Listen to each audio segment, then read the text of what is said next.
What's up, gifted family? Welcome to another episode of the show that is the GP YouTube. Just a reminder that if you support what we do here, make sure to go over to giftedperformance.com and sign up for our automated coaching service. For only $1 a day, you'll get access to 15 highly customized training programs, a macronutrient calculator, our meal planning feature that lets you build and save meals based on your macros, as well as access to our private Facebook group. All subscriptions help us in continuing to put out great content to get you to your fitness goals.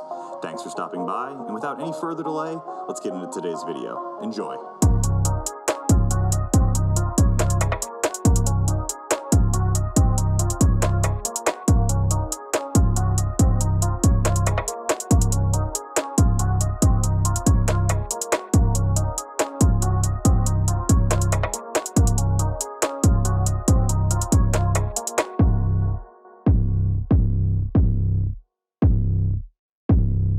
Welcome back, guys. Another episode of the GPP, the Gifted Performance Podcast, where we give you the insight and practical takeaways to improve your own general physical preparedness.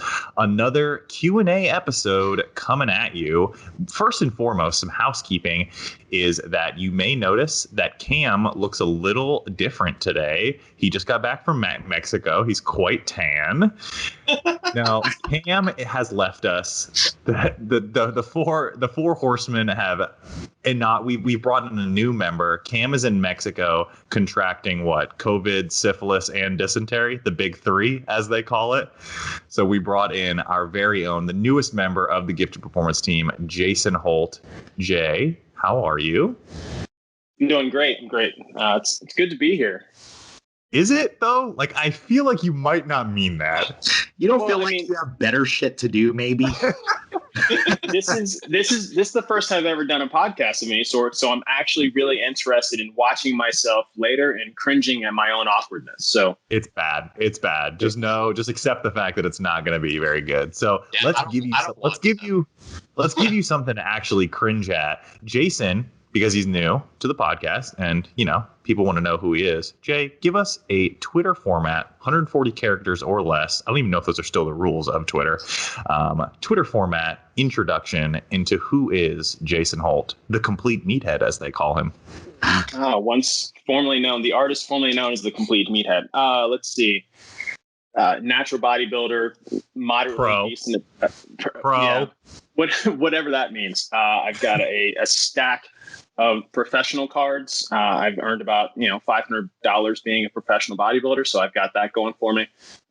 Barely pays off a portion of the student loans that I have to pay for the wall full of receipts that I have for education, basically in exercise science and all those things. So I know how to count to 10 or 8 to 12, I think is what we go, or is it 5 to 30? It's like our list. Range. It's like our list of accomplishments are a bunch of worthless things that cost a lot of money.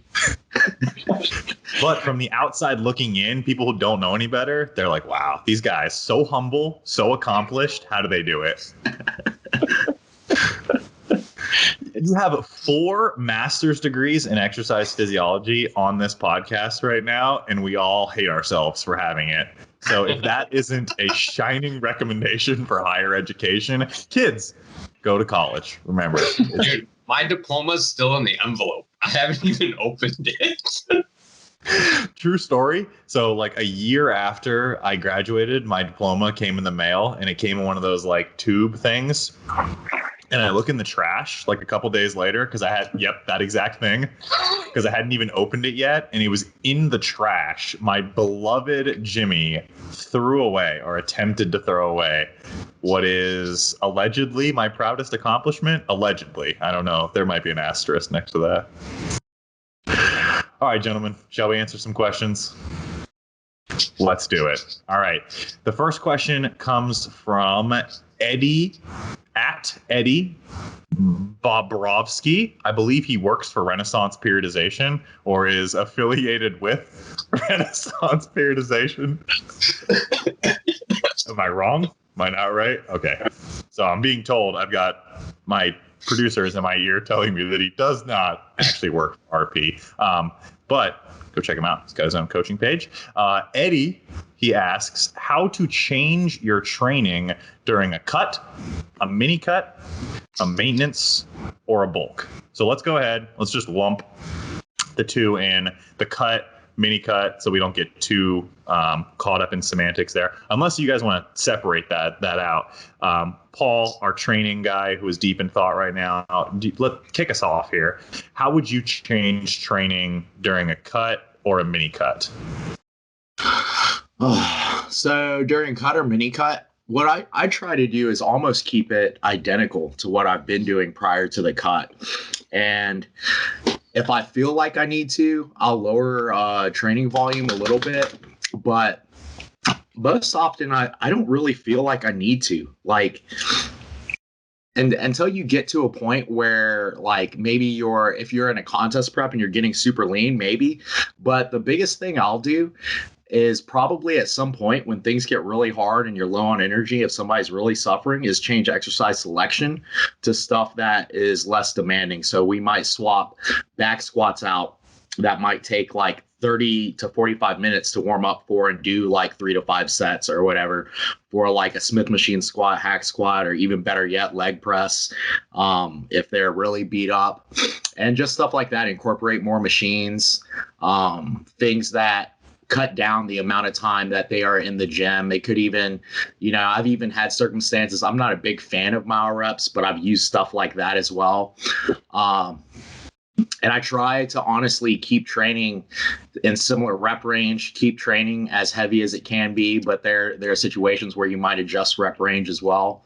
So, yeah. Anyone want to jump in there? This is Paul's department. I mean, just from the surface, like a mini cut's way too short to change anything, in my opinion. Well, what's a mini cut? And like by your definition, what would you say a mini cut is? What's your cutoff point? I'd say like 6 weeks, 6 to 8 weeks.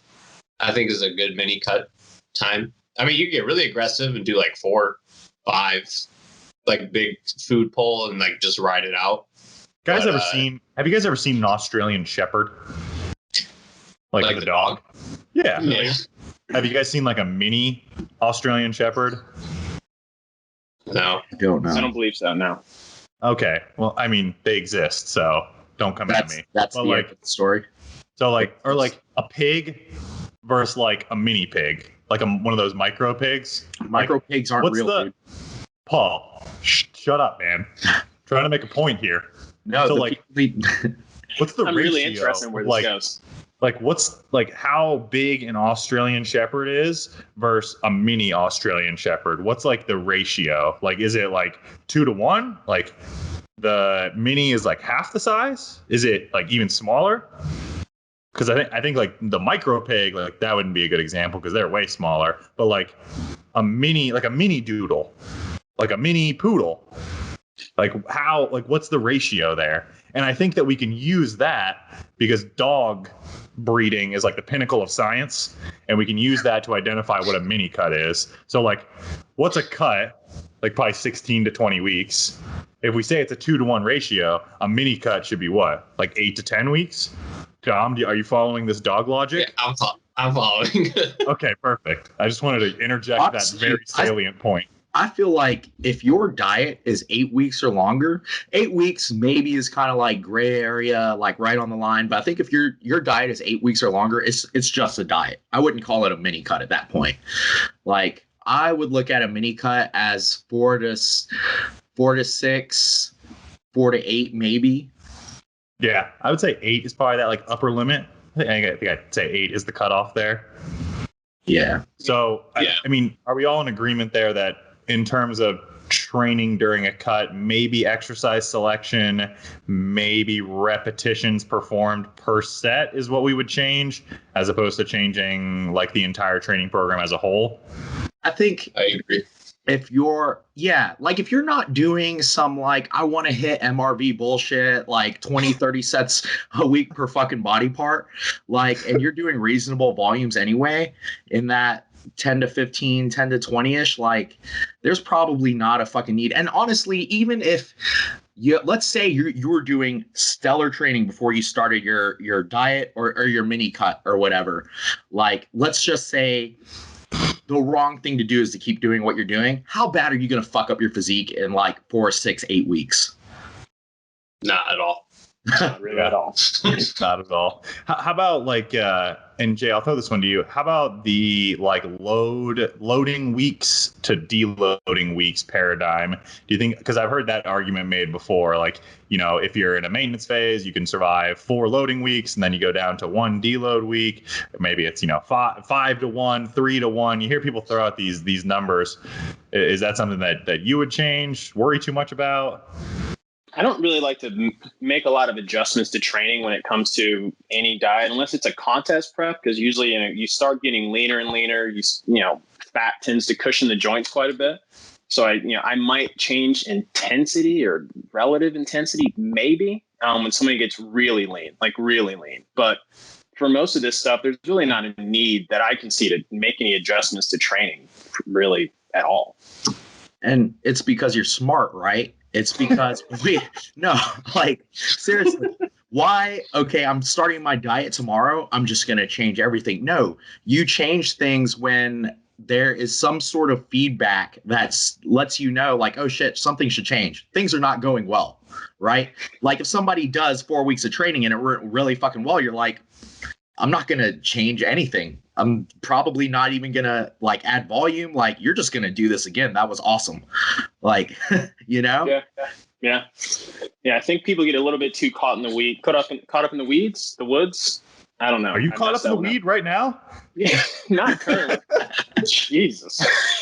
But I think people get a little bit too caught up in this stuff, trying to make adjustments. They're like, I'm adjusting my diet. I need to adjust everything else.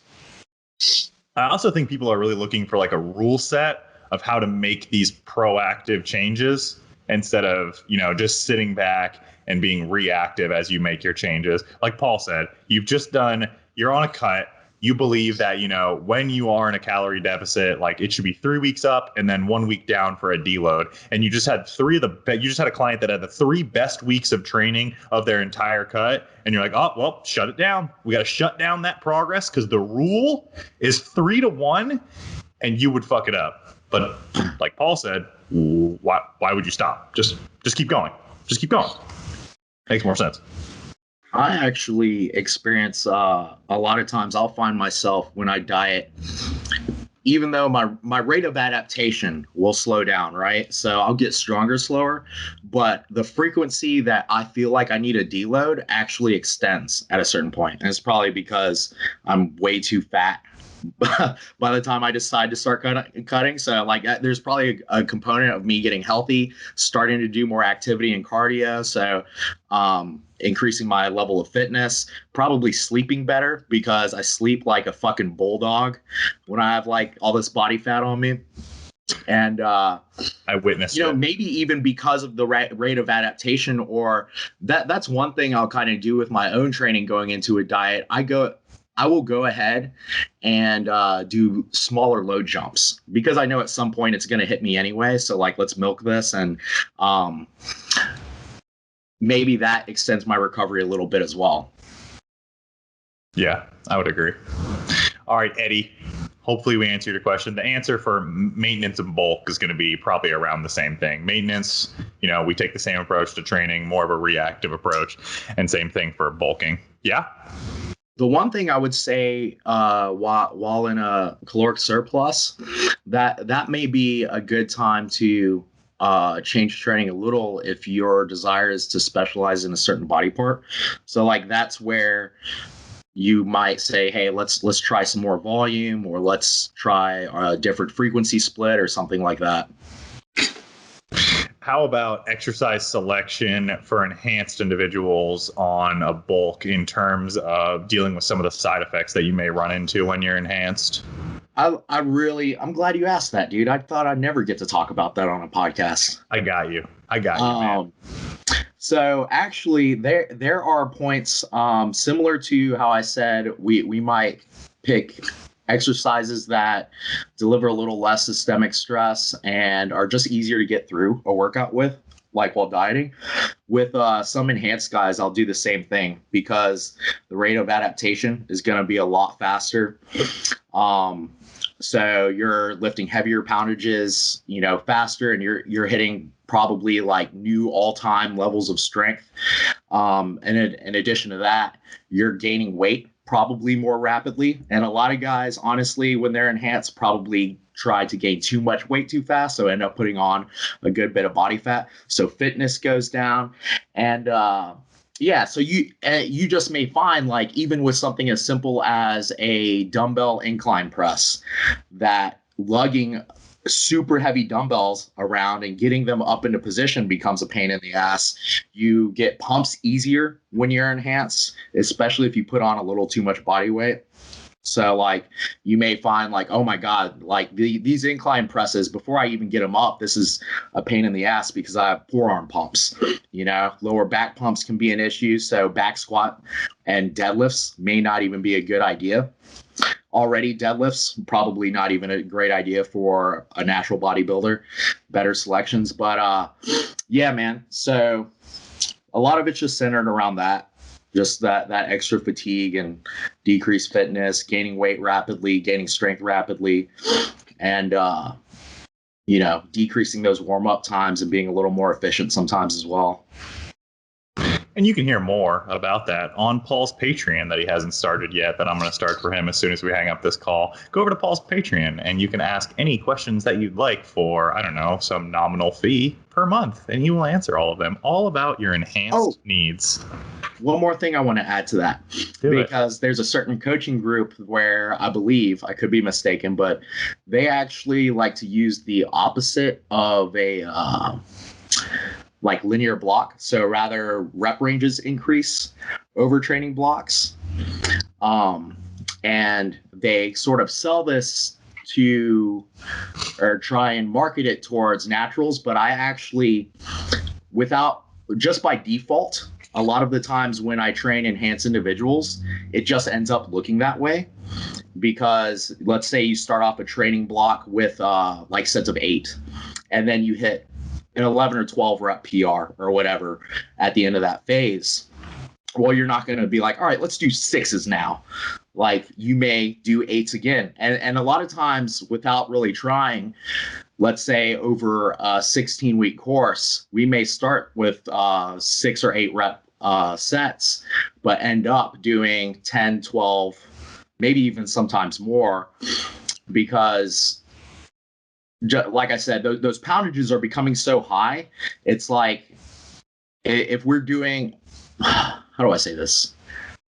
Basically, it's sort of like like joint integrity kind of issue. Does that make sense? Working in higher rep ranges as they get really strong? Yeah, that makes more sense. It's just increasing the rep ranges serves as like an artificial limiter to how much weight they can actually put on the bar. Where if you do the if you do the reverse of that, you're actually putting yourself at greater risk because the loads. So as you kind of accrue fatigue on that exercise over months, and then you add on the fact that you're doing lower reps and increasing the weight, you kind of have two kind of sources of fatigue really butting heads with each other. And I can see that working because not in your favor.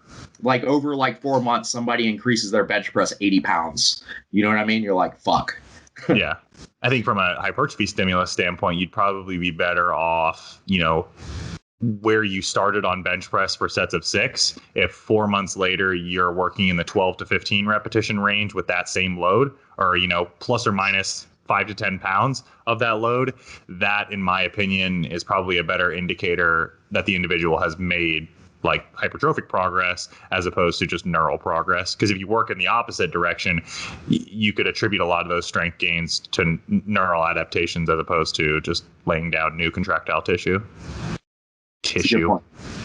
All right, PSA time before we go on to the next question. The next motherfucker that calls their muscle tissue and thinks that they are fancy on the internet is getting one poly rocket slap right to the face. It's going to be open hand, so it's not a hate crime. You heard it here first. Paul, can you verify? I can verify. Verified. Perfect. All right, the next question comes from friend of the channel, Mr. Omar Rivera, at _Omar Rivera. Omar asks, do you guys use maintenance phases? do you think they are a good idea? So before we start, I would recommend that you finish watching this video. Gotta get those views, get the algorithm on our side. But when you do finish this video, go over to our second episode with Broderick Chavez, where he talks a lot about modern periodization and how the roots of modern periodization actually come from enhanced individuals in around the USSR, those kind of Eastern Bloc countries way back in the day. But a different topic for a different day. Maintenance phases. So I'll try and define a maintenance phase as best as I can. And I'll let you guys see if you agree, disagree, or have anything to add. So a maintenance phase, from my interpretation, is an intentional ceasing of whatever direction you are moving in. So whether that be muscle gain or fat loss, in an attempt to establish your current position as the baseline. So I stop my fat loss phase after 15 pounds. I increase my calories closer to what is my new body weight adjusted maintenance. I hold that for a couple weeks, and then I start another fat loss phase. Or a muscle gaining maintenance phase might be, I'm up 10 pounds. I'm going to lower my volume, bring my calories down a touch, just try and maintain my weight before I then increase my volume again, because I'm now, quote unquote, sensitized to more training, whatever that means. Would you guys agree, disagree? Anything to add to that? So we're talking about just from the diet aspect, not training aspect. I guess we can hit it from both angles. Yeah. I agree with you.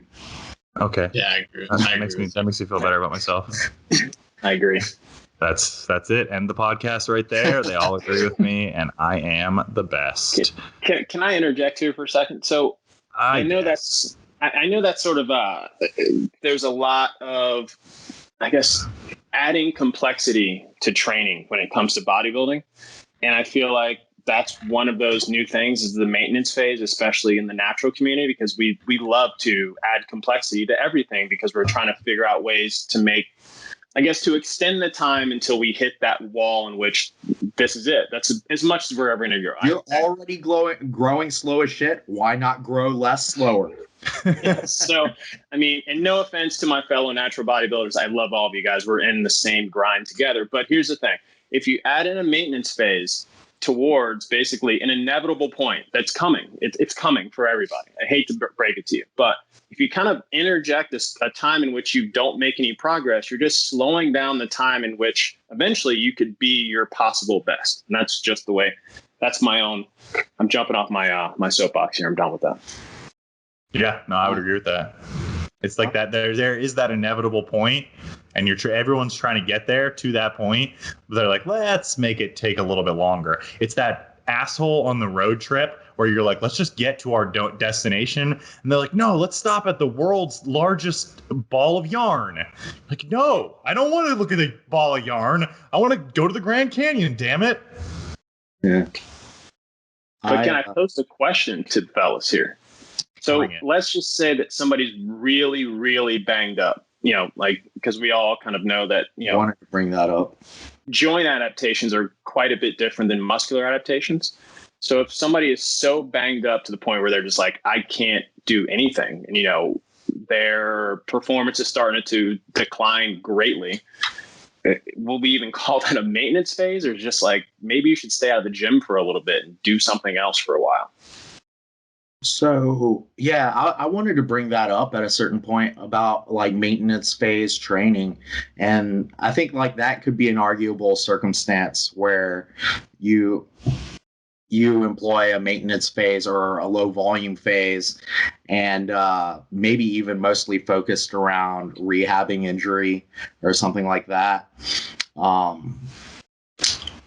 I think the biggest thing from there is so maybe you need that maintenance phase, but you also need to look at training in general probably and be like, how do we not get back to this?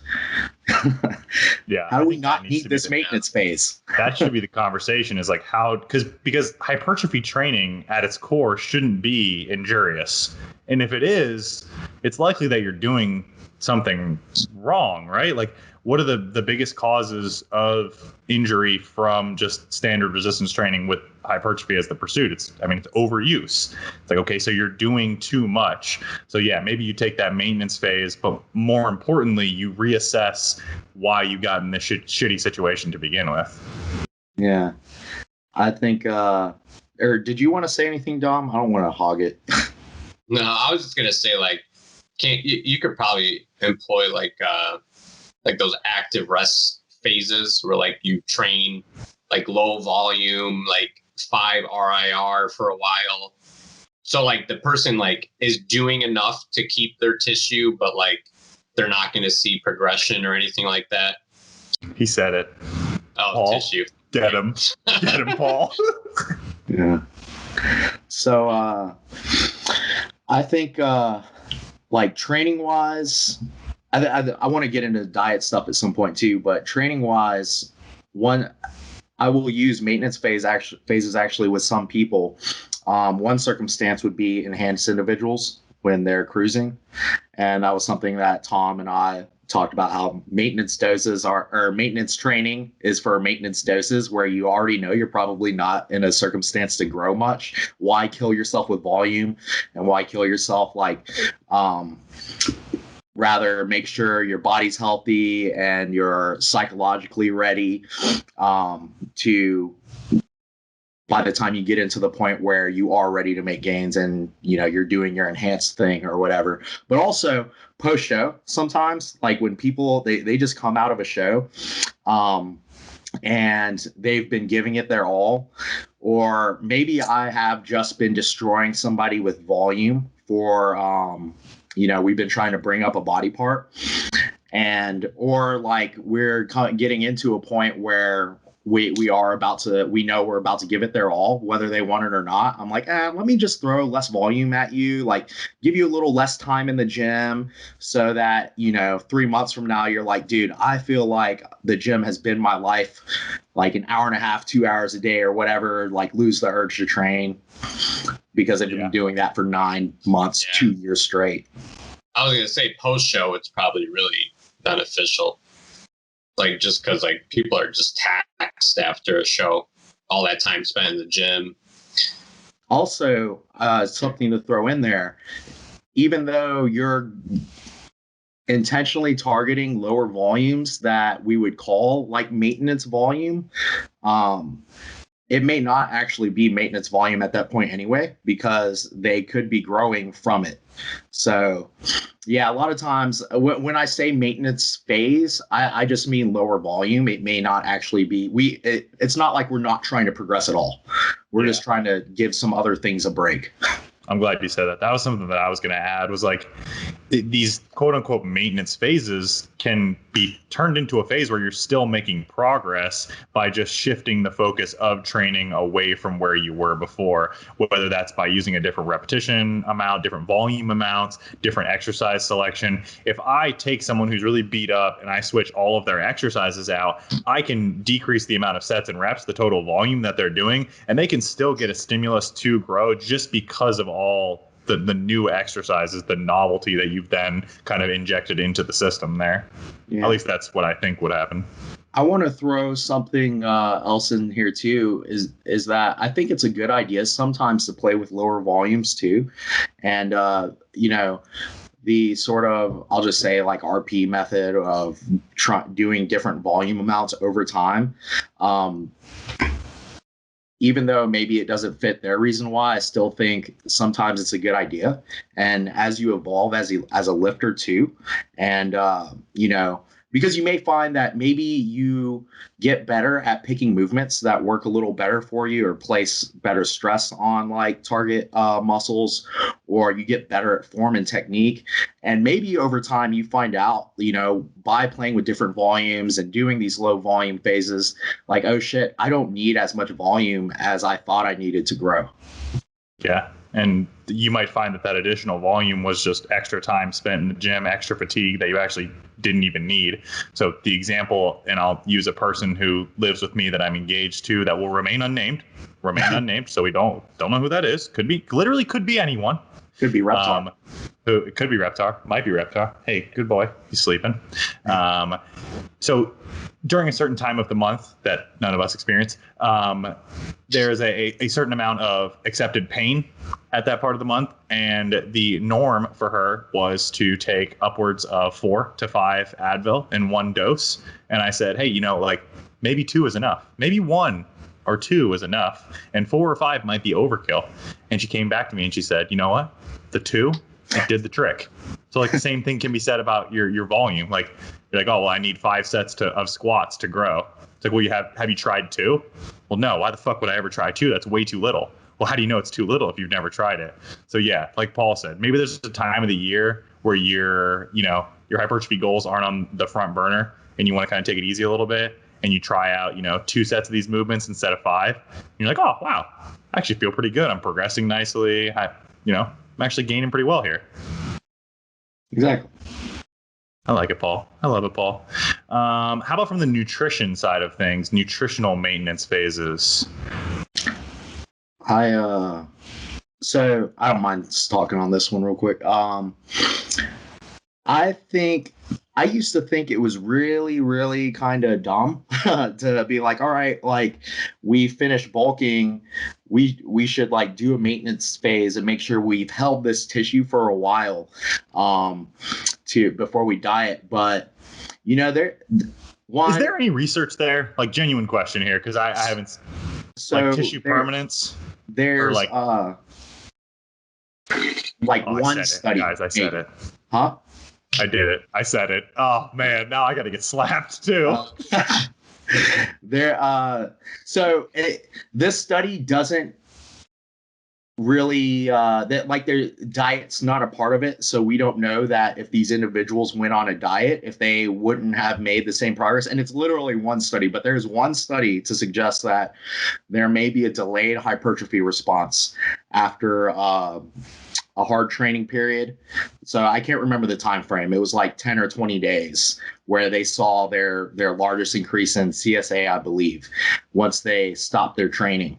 So like that's really interesting because, like I said, we don't know if they would have went on a diet if that wouldn't have happened, but it lets us know like, hey, there's the training stimulus that we got this week, the last 4 weeks, the last 10 weeks, like we could still be growing from that.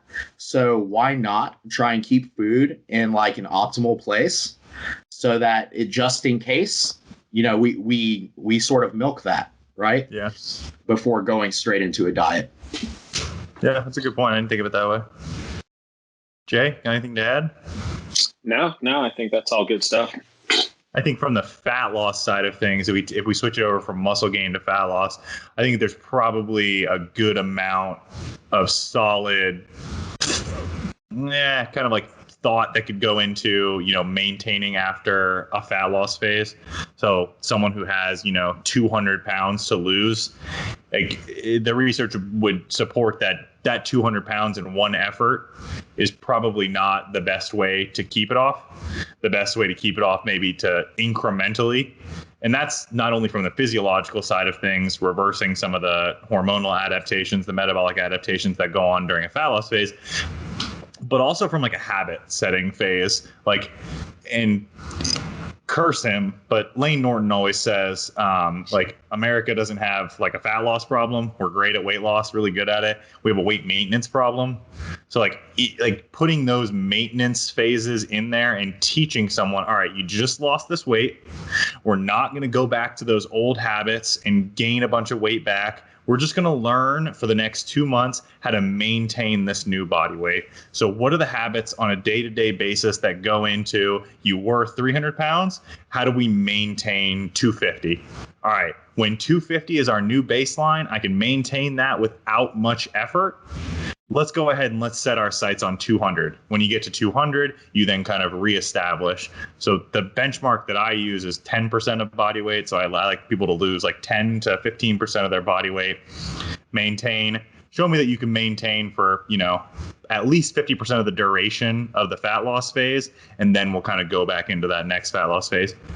I also find that it really motivates people going into that fat loss phase. They're like, man, I really need to crush this maintenance phase, give it my best effort so that I can get back into fat loss as fast as I possibly can. So a little bit of Jedi mind tricks there as well. Yeah, for sure. I mean, even just thinking from a duration component of like, if you have more than 50 pounds to lose, like that probably will take you like a year. So you definitely don't want to do that in one go. Yeah. That long diet duration just absolutely kills people. And then they get out of it and they're like, wow, hell yeah. All right, Omar, hopefully we answered your question. You ask a lot of questions, man. They're all good questions, so I'm sure we might see you on another episode. The next one comes from Mr. not Clark Kent, Clark Plant. Did I say his last name? I think so. We're going to call that close enough. At Mick Grizzle 3K, a great name. What are some bro science aspects that you still incorporate, if any? So training wise, nutrition wise, what are those kind of like bro science aspects that you still use? Here, I'll pitch one up here. Mr. Bro Science. Need an example, right? Eating the same thing every day is optimal for your results. Is that a yes or a no? I'd say it's useful, and especially into certain time frames, like probably most useful while dieting and still useful while gaining, but probably can afford to have a little more variety during a gaining phase. It's a strange statement to me, right? Like it's very like it needs a couple more qualifiers in there, because like eating the same thing every day is like, okay, half dozen Twinkies, breakfast, lunch, and dinner. I eat that every single day. That's for sure not optimal for my results. Like when I was in college, I met a girl who was contest prepping, and every day for 16 weeks she ate 4 meals, and it was 4 ounces of boiled chicken. Like that's it. No vegetables, no grains, no carbs, nothing. Like that's for sure not optimal. So like Paul said, I think that like by limiting the amount of variability in the diet during a fat loss phase, you make it psychologically a little bit easier. But if we dive a couple of layers deeper to like, what do we actually mean by optimal? Are we looking at the health of the individual? Because then you can start to poke a lot of holes.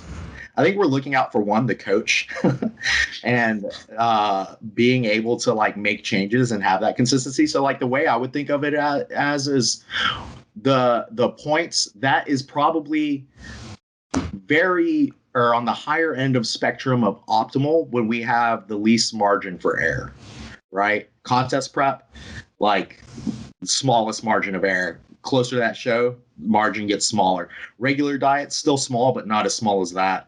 Surplus, as long as you're not like doing crazy stuff and getting way too fat, that's where we have the most margin for error. And it's still a tool, but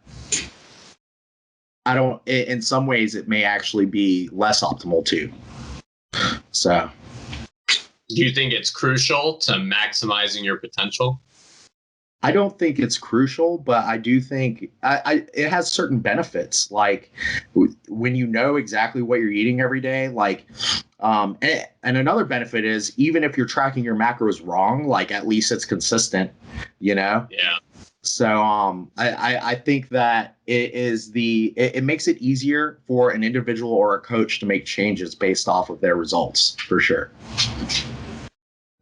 It sounds like one of those like wannabe hardcore statements that people make and they like post it on their story, and then like 10 of their clients like screenshot it and they share it on their story and they're like, hell yeah, man. Like this is the dedication that it takes, brother. Same shit every day. I'm a machine. I don't eat for pleasure. Food is fuel. And it's like, oh, well, like a year from now, we're going to be having a conversation about that eating disorder that you have. It's a statement that gives me more questions than answers there. Dom, yeah. I'm mad that you asked it. There's a lot of holes in it, like you guys said. micronutrients, all that kind of stuff. Like, you don't know what they're eating every day. And some of the plans I've seen where it is the same thing every day lack a lot of micronutrients.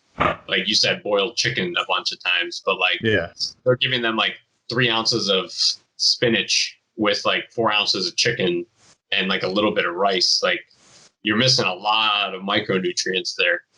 Like, even up to peak week, I'll let people swap potatoes for rice or swap like oats for cream of rice or just things like that. I think it gets them through it easier. And like they just having a little bit of change. It's not so much change where it's going to throw off a lot, but it's 100 calories of rice versus 100 calories of potatoes. Are we really talking about that big of a difference? Probably not. The potato is going to have more micronutrients on the rice, but like, I don't know. I think if anything, psychologically, it could ruin a competitor. Like, the ones that aren't mentally there to just do that constantly, I think it's a good way to get them to just stop prep because they can't handle it anymore.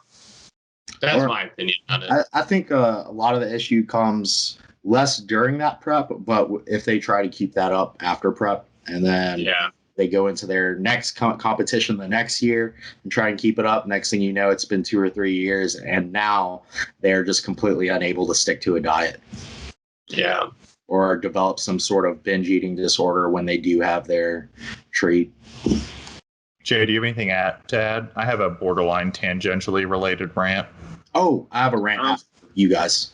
I think no offense to this fellow that asked the question, but I think it's interesting that the term bro science is even really still around. I mean, I've done the Pop-Tart contest prep so I remember when we were all being flooded with a ton of information and we're like, I need to DUP all the things. And I also need to count macros of Pop-Tarts to make it through this contest prep.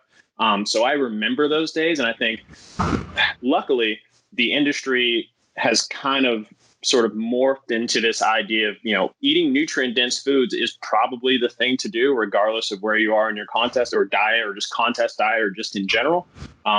So I think it's kind of interesting that it still kind of exists, this term bro science, because I was hoping that we'd kind of gotten away from that. I mean, I typically like people to eat not necessarily the same foods, but at least similar foods. So that way I know how their body reacts to certain things. So if they make some sort of weird, drastic change, I had a fellow that was eating, I think, jasmine rice at some point in time. And then he decided he was going to switch to, it wasn't rice. It was, now I can't think of it, but he had switched to something else.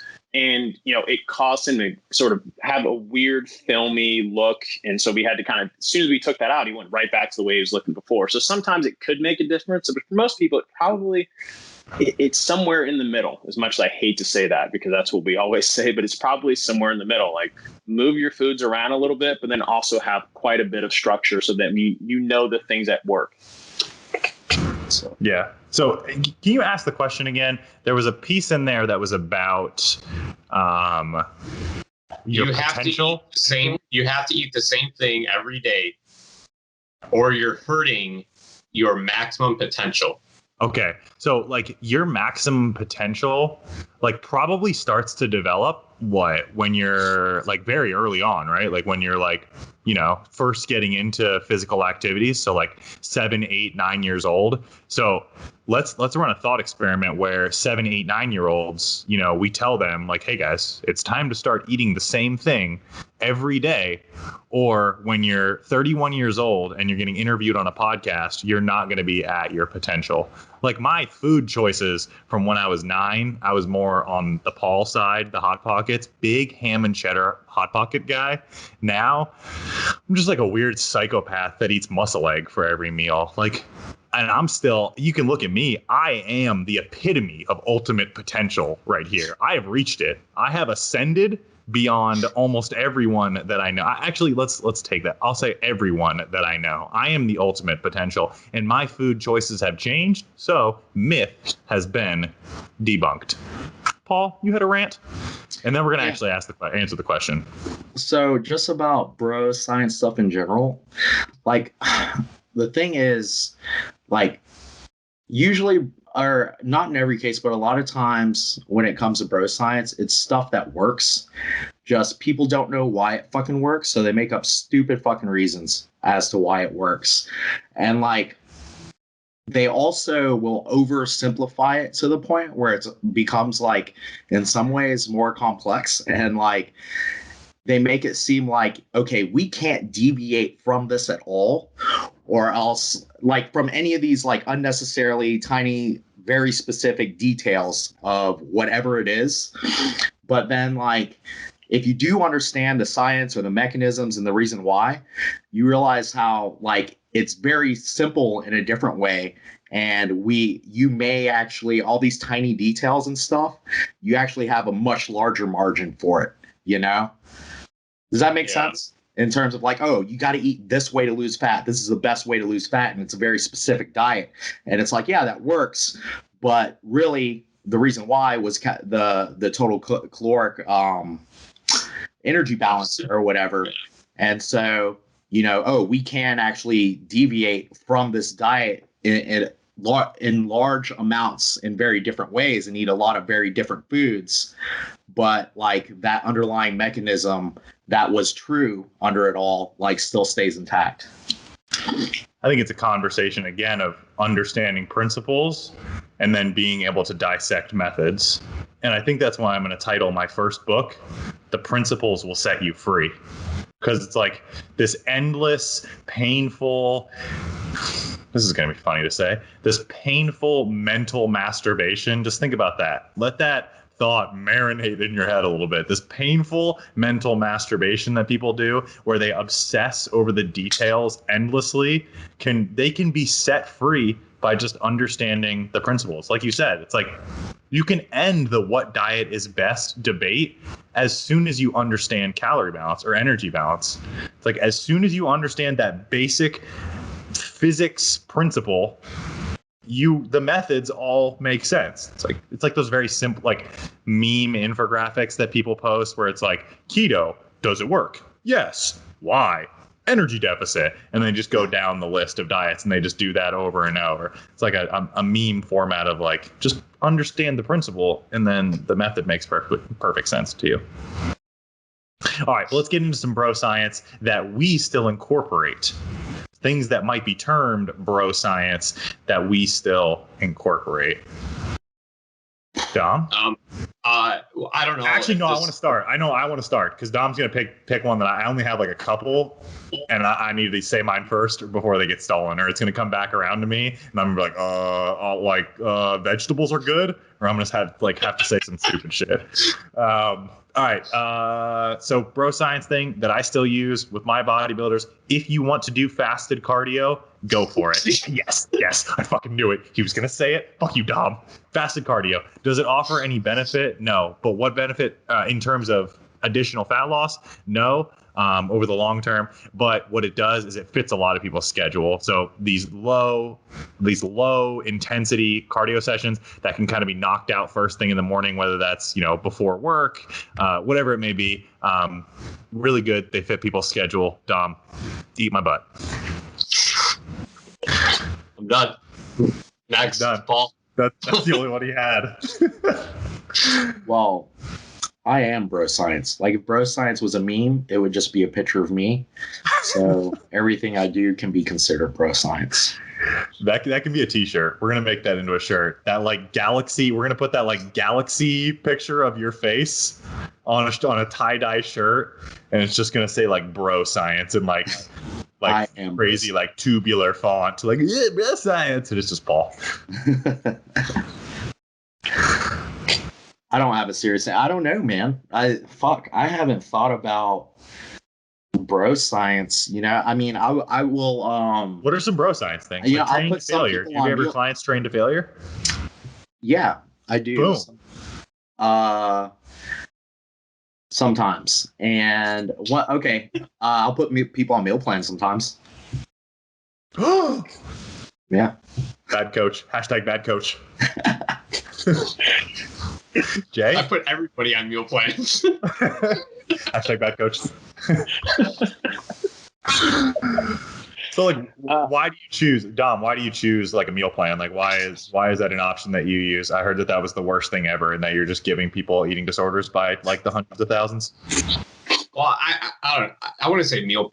It is a meal plan, but like I give like 6-7 options for everything that they can pick from. So like it's like track your food, but with these options only. And why do you it's use like that? I think it gives them structure better. I think they just think, it's nice to have like, okay, these are my meals for the day. I can mix these up how I want still. So there's still a good amount of variety, but then they have the structure of just like, okay, my food's made for the day. It's packed in the fridge. This is what I got to do. But then if they want to eat a completely different diet, they just, choose different options and prep different options. And then they're fine like that. And then, if the client's been with me for a while, then I'll start working them into just tracking their food and let them start tracking. But I've always liked meal plans. I mean, the way I was taught and brought up was through meal plans. And I'd say 95% of my clients have meal plans.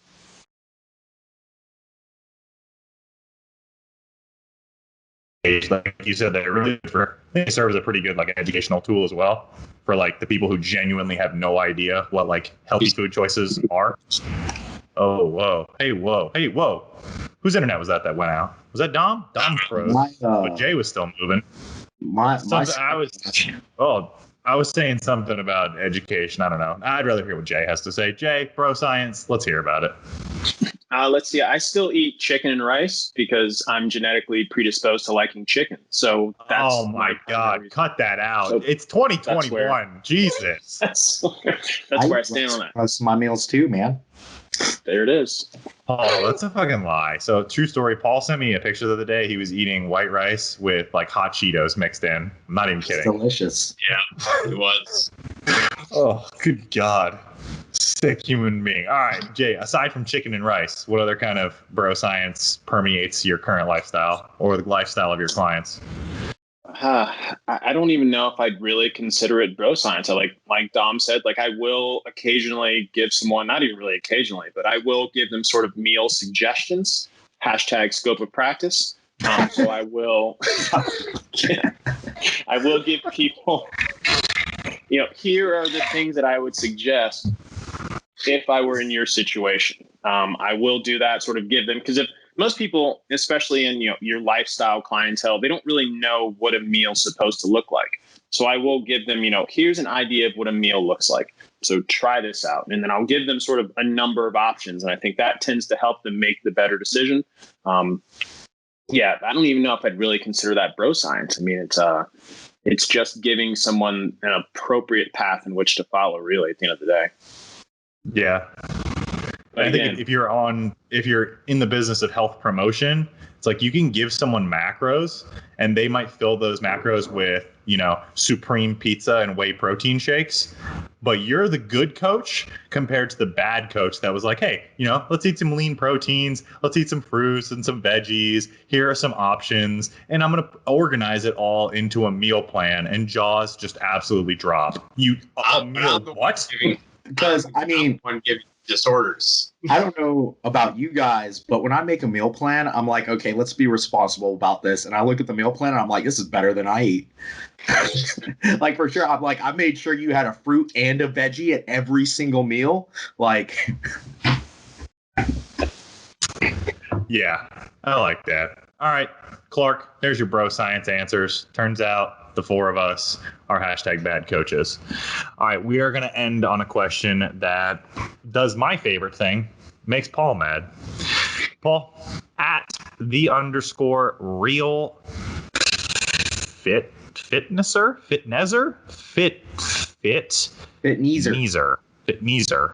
like a fit geezer, but like fit knees. I don't know.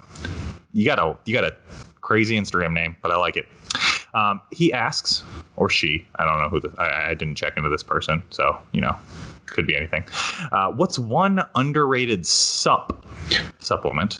Ooh, such hip slang with the abbreves that most bodybuilders neglect. So an underrated sup that most bodybuilders neglect. I think it's got to be creatine, right, Paul? It has to be creatine. Go fuck yourself. Fuck creatine. Paul, what is it? Man, dude, fuck this question. Like, I'm gonna go vitamin D just because I don't think I've ever gotten blood work from somebody that had their vitamin D on it that it wasn't like fucking 30 or less. Specifically, what form of vitamin D? D3. What dosages would you recommend? That's a tough one, man. Because so I probably like long term 2,000 to 4,000 IU, but like you can take more. And there's actually a strategy where you take like something like 10 to 20,000 IU for some period of time, like a week straight, get the levels high, and then taper down to just 2,000 IU a day. Yeah. I read I've a huge analysis on vitamin D3 and dosage, and they did the bolus thing like that. They gave like 100,000 IUs in one day, and then just like didn't take anything for like a month or two, and then reintroduced like 1,000. But they had like 4 different treatment groups, and they found that the ones that take it every day, like 2,000, had a better like stable level of vitamin D. Makes sense. I know when I was in the Army, a doctor actually increased my vitamin D, and I actually had it like prescribed to me, like went to the pharmacy for vitamin D. But like I think that's what I did. I think I did 10,000 IU for a week or two straight, and then dropped it to like 2,000. I think. Correct me if I'm wrong. Because vitamin D is a fat soluble vitamin, you should be able to take a lot of it at once and then be good for like a sustained period of time, just because of your body will hang out. It'll hang on to some of it. I wonder, and I've never looked at this, I wonder if like you could do the same thing with like sun exposure. Like I saw, I think it was Jack Rayner, who we've had on the podcast. I think Jack was talking about like periodizing his D3 just because of kind of the way sunshine works or doesn't work over in the UK where he lives, where they'll get like months at a time of like absolutely no sunshine. And then when it's a little sunnier and he's going for his walks, he'll actually taper down his D3 dose because he's getting some from the sun. No, it absolutely makes sense. I mean, I would even say, like, if you are really fucking pale like him, or you do go outside a decent amount when it is sunny, like maybe you just don't even take it there those months. Because there's a skin tone and a race component to D3 absorption as well, right? I forget which way it goes. Yeah, so people that are my Nubian brothers and sisters, we need typically a little bit more D3 just because we're blessed with this skin that sort of, the sun doesn't react with our skin, or our skin is so magical that the sun's rays just kind of bounce off of it. So we need a little bit more because when we go outside, we just don't get as much vitamin D from the sun. So typically, if I have a client that's darker complected, is that a word, complected? I'm going to use it in this situation. I'm going to use it. If they're darker complected, I may bump that recommendation up just a little bit. Just to sort of negate the amount of vitamin D that their skin sort of reflects naturally. That makes sense. Yeah. So, okay, he's asking most bodybuilders. Do most bodybuilders even take health subs? This guy's probably talking does about... Trenbolone like, count? We're not allowed to talk about that. He's probably talking about there are two sides of the spectrum. I think there's some individuals that go a little too crazy with the supplements and take like liver, kidney health, heart support all year, whether they're natural or enhanced. And then there are guys that are like, supplements. I'm like more of the supplements kind of like if you need them, like make sure you need them first. Are you making fun of me? Yes, 100%. Talk about milk thistle one more time, and I'm gonna fly my ass up to Michigan if that's even allowed at this time with the current rules, and we're gonna wrestle. I want to make sure your kidney's barely hanging on before we do anything. Last time I checked, God was gracious enough to give you 2 of them. So why are you so picky about having both that work at the same time. You can And toss our one liver out. has superpowers like Wolverine, so Exactly. I heard something about how a liver is like a starfish. It can regenerate. So pounding orals and shots of tequila at the same time until the day I die, which might be sooner rather than later. So He's I actually joking, have everybody. 100% joking. Don't do any of those things at all. Period. End of story. Disclaimer in the description to this video. We are not medical professionals. We do not pretend to be medical professionals. That's Dr. Mike Taylor. Mike, we love you. He's our pretend medical professional. And I can say that because he'll admit to it. Called himself a fake doctor of the day. But I have an interesting take here, and it kind of goes off what Paul says. I think that most bodybuilders actually overrate supplements in terms of the effect that it's going to have on your, whether it be performance, muscular hypertrophy. Basically, we'll just lump it all under adaptation to training. I think when we get into the world of stopwatch sports or field sports, that's where these supplements can have a greater effect because the supplements can act on multiple physiological systems in the body. So like I hear people talking all the time about like supplementing beta alanine for hypertrophy training. It's like, well, look at the beta alanine research where the outcome is hypertrophy. The effect is marginal, erroring on zero. But when you take beta alanine in the context of like repeated sprint performance or field sports, because of that large increase in buffering capacity, which isn't really an adaptation that you're looking for in bodybuilding, there's a large advantage conferred to field sports athletes or like stopwatch sports athletes. And again, bodybuilders would never cherry pick studies like that to say, oh, look, this is effective and, leave out what it's effective for. But I think that's a lot of what happens when we talk about supplements for bodybuilders. There's a lot of cherry picking of the evidence. Like, oh, creatine increases vertical jump performance, so therefore good for squatting. Like, I don't know. it's funny you say that because there is a decent amount of literature in resistance training with like hypertrophy and strength outcomes, but a lot of times most of the research is not. And it's like most of the time the research is in time to exhaustion, time trial on a bike, or wind gates, or something like that.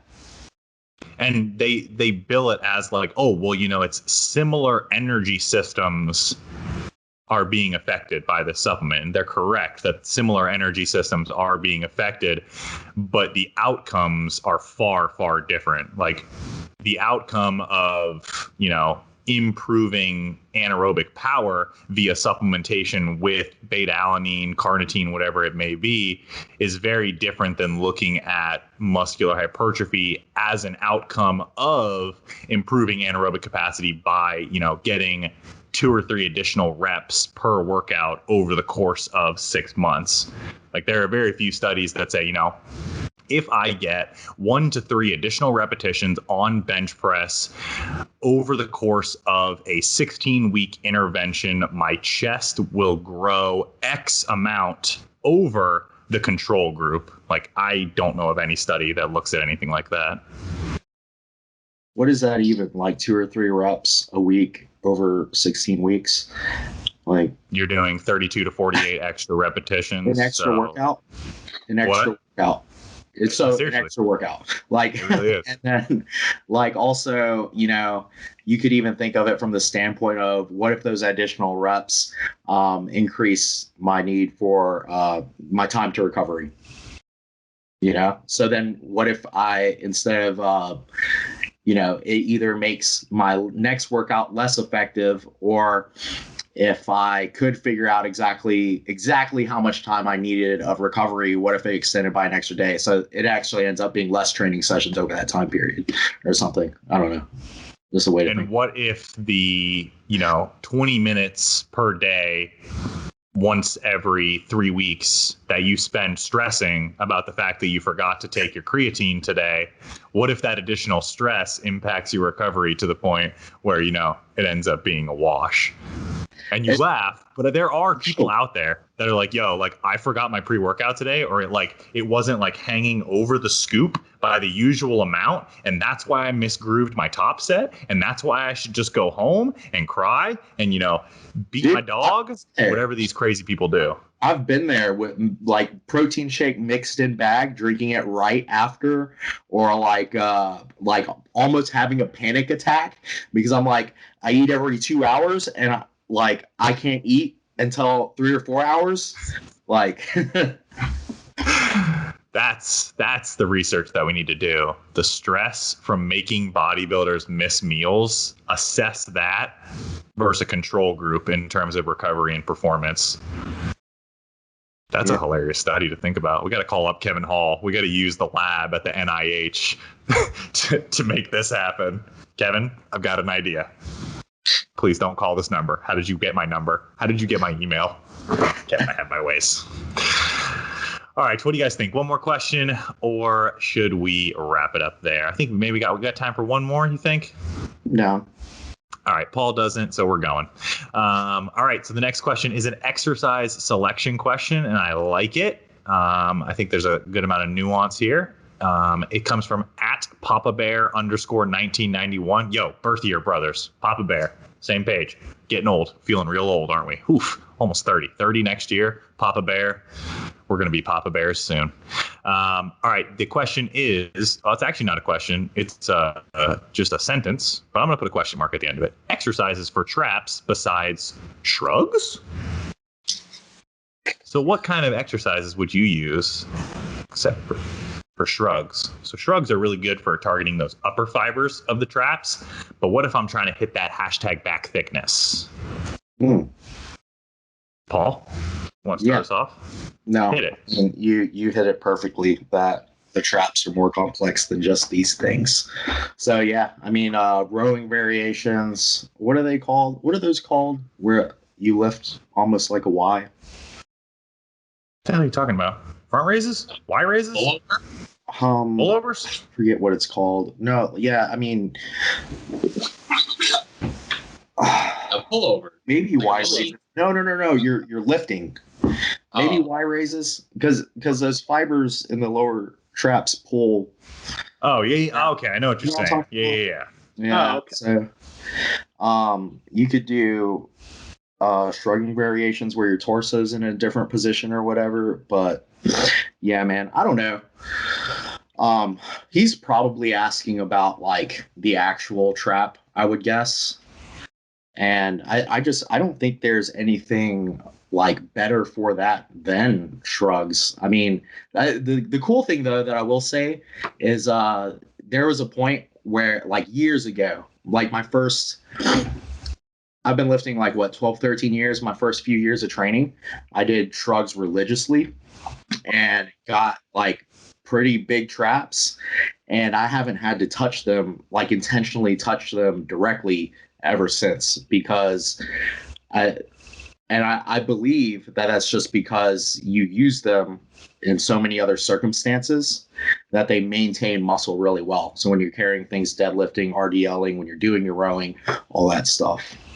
Like even in a lateral raise, you're getting a little bit of trap activation at the top of a lateral raise, and people love their lateral raises, so you're getting a good amount of those in. I think with questions like this about, choosing exercise selection for a muscle group is you have to look at like what the muscle group actually does. And like Paul said, with those upper trap fibers, they really only do one thing, and that's elevation of the scapula. So when you're choosing an exercise, you have to choose an exercise that elevates the scapula. And there is one of those, and it is a barbell, dumbbell, cable, some variation of just shrugging your shoulders up. So which exercise you choose is almost inconsequential to, are you performing that biomechanical action of shrugging your shoulders up? Now, when we get into mid-lower trap fibers, now it's a conversation of like what Paul said, like upward downward rotation of the scapula, retraction, protraction. And again, you just want to choose an exercise that does those things. So horizontal rowing is a good idea. Something like a full range of motion pull down, assisted pull up will also hit those. Granted that you're getting all the way up into that upward rotation. Man, you cannot undersell the value of just understanding, having a very cursory, basic understanding of biomechanics when choosing exercises, because it really just like simplifies things. And you can laugh at people that are like, I change my toe angle on leg extensions to hit my outer vastus lateralis. Like, the vastus lateralis is already outer. There is no fucking outer of a muscle that's already outer, you asshole. Tell me how you really feel. I think paying attention to what you're doing, obviously, in the gym and what you're feeling goes a long way. Like, when you say biomechanics, a lot of people probably are like, oh, I'm not going to take the time to like get a fucking biomechanics or kinesiology textbook or an anatomy textbook or whatever. But also, I think, like, as long as you're not like super duper fat, even just like watching yourself in the gym and the way you move, like wearing a tank top to the gym and like seeing like, oh shit, these are the parts of my back that are moving when I'm doing a pull up or pull down, when I'm doing a row, stuff like that. I would have to agree. Jay, do you have anything to add? I mean, I guess I agree with everything you guys are saying. I think even with a row, I mean, if you're trying to hit your traps, I mean, as your hand kind of travels past your body, your hand really has nowhere else to go except up, because your elbow just won't sort of infinitely go backwards. It has to come up.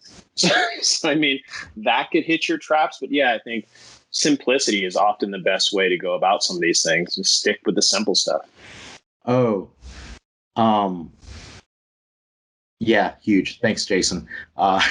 But no, what I was going to say is, another thing for the filming is, because you'll tell people to row for their traps, and then they'll do like elbow super tucked, like close to their body, and they'll row like this and hit their lats really well.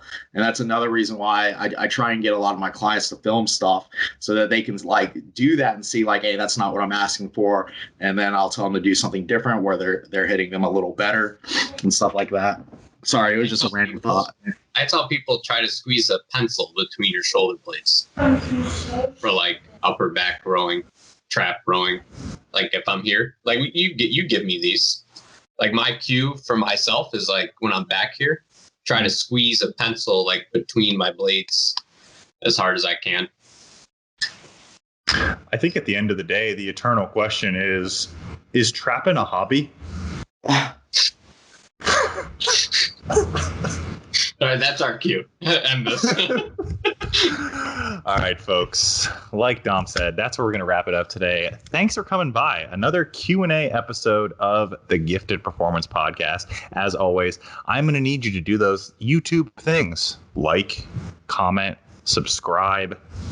I even heard someone the other day say, click the notification bell. I quite literally don't even know what the fuck that means, but there's probably a bell somewhere on your screen, and these other influencers, they say to click it, so I'm contractually obligated to say the same, because the algorithm stays fucking your boy. Click As it like always, 5 guys, we will see you on the next one, and in the meantime, please do your best to stay gifted. And remember, we love you. Goodbye and good night. Bye.